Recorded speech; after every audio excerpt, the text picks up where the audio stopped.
আসসালামু আলাইকুম। আমি নাজিমার রেসিপিতে আপনাদের সকলকে স্বাগত। গরমের দিনে শরীর ঠান্ডা রাখতে এই শরবতটা জুড়ি নেই। শরবতটা যেমন খেতে মজার তেমন ভীষণই উপকারী। এই শরবতটা খেলে শুধু শরীর ঠান্ডা হবে তা নয়, যাদের হাড় কমজোরি, হাড়ের আঠা শুকিয়ে গেছে বা ক্যালসিয়াম কমে গেছে শরীরে, তারা কিন্তু এই শরবতটা খেলে তাদের ভীষণ উপকার হবে। আর শরীর তো ঠান্ডা রাখেই, খেতেও দারুণ টেস্টি। আমার এই রেসিপিটা যদি ভালো লাগে সম্পূর্ণ দেখার পর প্লিজ একটা লাইক করবেন। যারা সাবস্ক্রাইব করেননি এখনও তারা সাবস্ক্রাইব করবেন, পাশে থাকা বেল বাটনটা ক্লিক করে দেবেন। তাহলে আমি যখনই নতুন কোনো রেসিপি দেব সবার প্রথমে আপনার কাছে পৌঁছে যাবে। নিয়েছি এখানে 1 কাপ মৌরিটা শুকনো কাপড় দিয়ে ভালো করে মুছে নিয়েছি। আর নিয়েছি 1 কাপ মিছরি।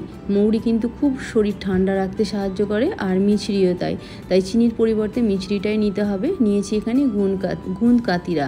আমি জানি না এটাকে সবাই কি বলে, আমি এটা জানি গুঁদ কাতিরা।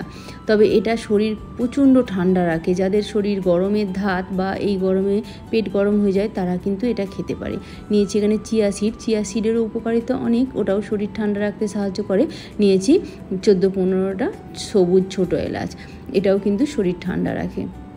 প্রথমেই আমি গুঁদ কাতিরাটা 6-7 ঘন্টার জন্য ভিজিয়ে দেবো। এটাই একটু ভিজতে সময় লাগে, তবে এটা খাওয়া কিন্তু খুবই উপকার। যাদের সর্দি কাশির ধাত তারা কিন্তু এটা খাবেন না, এটা খেলে ঠান্ডা লেগে যাবে। আর যাদের গরমের ধাত তাদের জন্য এটা খুবই উপকারী। আর যাদের হাড় কমজোরি আছে, হাড়ের ক্যালসিয়াম কমে গেছে বা হাড় ব্যথা যন্ত্রণা, তারা কিন্তু এটা খেতে পারে, তাদের জন্যও কিন্তু ভীষণ উপকার হয়।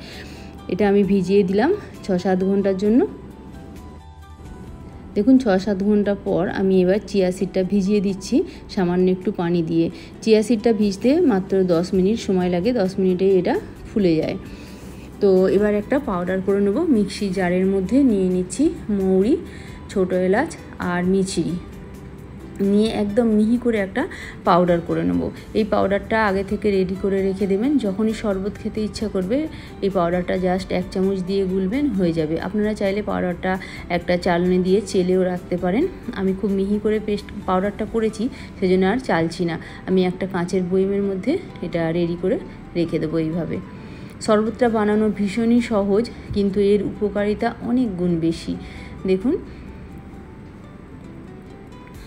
আবারও বলছি, যাদের সর্দি কাশির ধাত তারা কিন্তু এই গুঁদ কাতিরাটা খাবেন না, তাহলে ঠান্ডা লেগে যাবে। যাদের গরমের ধাত তারা অন্য কিছু না খেয়ে শরীর ঠান্ডা রাখার জন্য এই গুঁদ কাতিরা দিয়ে শরবতটা তৈরি করে খাবেন, দেখবেন শরীর খুব ঠান্ডা থাকবে।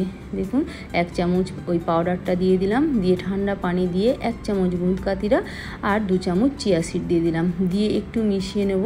নিয়ে এর মধ্যে আইস কিউব দিয়ে দেবো, দিয়ে সার্ভ করব। দেখলেন কত সহজে তৈরি হয়ে গেল। যেমন খেতে মজার তেমন উপকারী এই শরবতটা। দেখুন দেখতেও কত সুন্দর লাগছে, আর খুব তাড়াতাড়ি তৈরি হয়ে যায় এইভাবে পাউডারটা তৈরি করে রাখলেই। এই গরমের দিনে অবশ্যই এইভাবে করে রাখবেন। আবার অন্য কোনো দিন অন্য কোনো রেসিপি নিয়ে হাজির হব। সকলে সুস্থ থাকুন, ভালো থাকুন। রেসিপিটা দেখার জন্য ধন্যবাদ।